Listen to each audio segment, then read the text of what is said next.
Morning student. ये आपके 11th class biology के 5th चैप्टर का फर्स्ट लेक्चर है। चैप्टर का नाम है पुष्पी पादपों की आकार की। यानी इस चैप्टर में हम पुष्प की बाह्य रचना के बारे में पढ़ेंगे। यानी हमको क्या क्या पढ़ना है, मूल क्या होता है, तना क्या होता है, पत्ती क्या होती है, पौधों के पुष्प क्रम, पुष्प, फल, बीज और कुछ पादपों का अर्ध तकनीकी विवरण और कुछ महत्वपूर्ण फूलों का वर्णन। ठीक है ना। इस चैप्टर में हमें इन सब चीज़ों के बारे में पढ़ना है। तो चलिए देखते हैं मूल क्या होता है बच्चों। मूल आप लोग को पता है जड़, यानी जब हमारा बीज होता है, जब हम बीज को बोते हैं तो वो दो भागों में बढ़ता है। एक आपका ऊपर वाला भाग और एक आपका नीचे वाला भाग। ऊपर वाला भाग आपका प्रांकुर का निर्माण करता है, यानी जो आपका प्ररोह तंत्र बनाता है, और जो नीचे वाला भाग होता है वो आपका मूल यानी मूल तंत्र का निर्माण करता है। तो बच्चों मूल क्या होता है? अधिकांश द्विबीजपत्री पादपों में मूलांकर के लंबे होने से प्राथमिक मूल बनती है। यानी बीज की अंकुरण की जो पहली मूल होती है उसको हम क्या बोलते हैं? प्राथमिक मूल कहते हैं, जो मिट्टी में उगती है। इसमें पार्श्वीय मूल भी होती है, जिन्हें द्वितीयक मूल या तृतीयक मूल कहते हैं। बच्चों जो ये आपकी प्राथमिक मूल हो गई, प्राथमिक मूल के आसपास जो दूसरी मूल निकलती है उनको द्वितीयक मूल तथा तृतीयक मूल भी कहते हैं। प्राथमिक मूल तथा इसकी शाखाएं मिलकर मूसला मूल तंत्र बनाती हैं। कई सारी प्राथमिक मूल और कई सारी उसकी जड़ जो मिलकर बनाती है उसको हम क्या बोलते हैं? मूसला मूल तंत्र कहते हैं। जैसे आपने सरसों का पौधा देखा होगा, ठीक है ना, नीम का पौधा देखा होगा, ये सब कैसी होती हैं? तो इनकी जड़ें क्या होती हैं? बहुत ही मजबूत होती हैं। ठीक है ना। जितने द्विबीजपत्री पौधे होते हैं उसमें मूसला मूल तंत्र पाई जाती है। एक बीजपत्री में प्राथमिक मूल अल्पायु होती है, यानी प्राथमिक मूल जो है द्वितीयक मूल तृतीयक मूल में बदलने के बाद मूसला मूल तंत्र बना देती है। यानी प्राथमिक मूल क्या होती है? थोड़े समय के लिए ही होती है और इसके स्थान पर अनेक मूल निकल जाती है। ये मूल तने के आधार से निकलती है। इन्हें झकड़ा मूल तंत्र कहते हैं। उदाहरण आपका गेहूं का पौधा और कुछ पौधे जैसे घास, बरगद। बच्चों देखिए मूल तंत्र दो प्रकार के हैं, एक आपका मूसला मूल तंत्र, दूसरा आपका झकड़ा मूल तंत्र। मूसला मूल तंत्र जो होता है वो आपका सरसों का पौधा, नीम और जितने द्विबीजपत्री पौधे हैं उसमें होता है। और जो आपका झकड़ा मूल होता है, यानी कई सारे मूल क्या होते हैं, ऐसे ही लग जाते हैं आपस में, उनको झकड़ा मूल तंत्र बोलते हैं।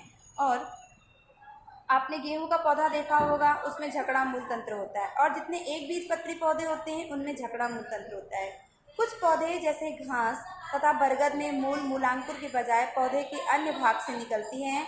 इन्हें हम क्या बोलते हैं? अपस्थानिक मूल बोलते हैं। एक बात याद रखनी कि अपस्थानिक मूल किसे कहते हैं? मूलांकुर के अलावा, यानी मूल के अलावा पौधे के अन्य भाग से जो मूल निकले उसको हम क्या बोलते हैं? अपस्थानिक मूल कहते हैं। मूल तंत्र का प्रमुख कार्य क्या होता है बच्चों?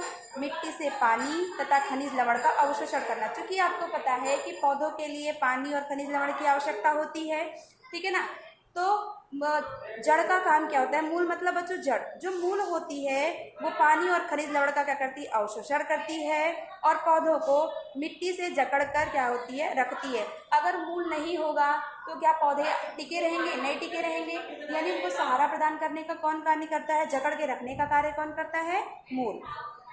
खाद्य पदार्थों का संचय करना भी पादप नियमकों का संश्लेषण करना होता है। ये सब मूल तंत्र के कार्य हैं।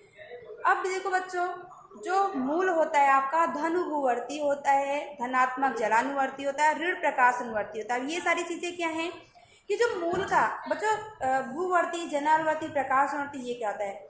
वनस्पति की गति अगर बाह्य कारक यानी आपका प्रकाश हो गया, जल हो गया, मिट्टी हो गई, ये सब क्या है? बाह्य कारक हैं जो वनस्पति पर क्या कर सकते हैं? असर अपना डाल सकते हैं। ठीक।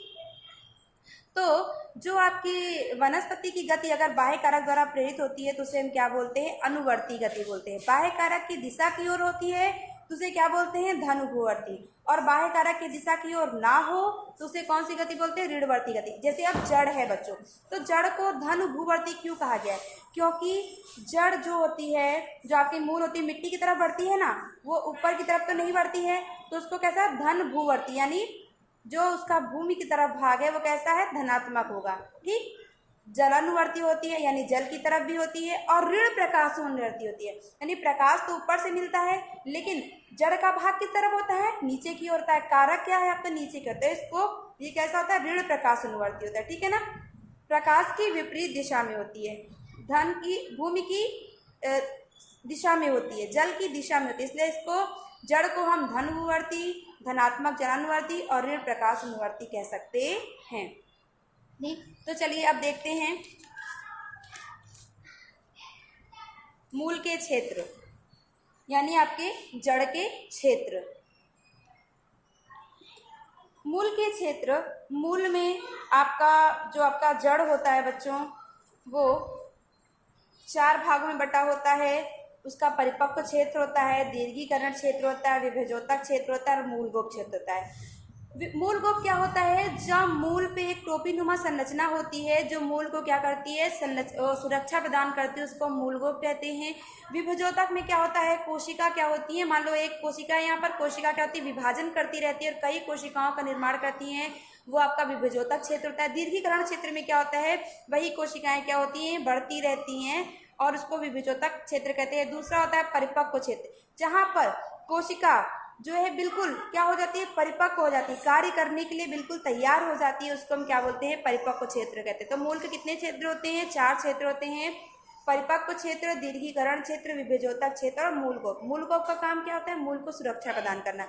विभेजोतक कार्य क्या करती है, विभाजन करती है। दीर्घीकरण क्षेत्र क्या करती है, कोशिका में क्या होती है, वृद्धि होती है। और परिपक्व क्षेत्र में जो जड़ होती है बिल्कुल क्या होती है, कार्य के लिए तैयार हो जाती है। तो चलिए देखते हैं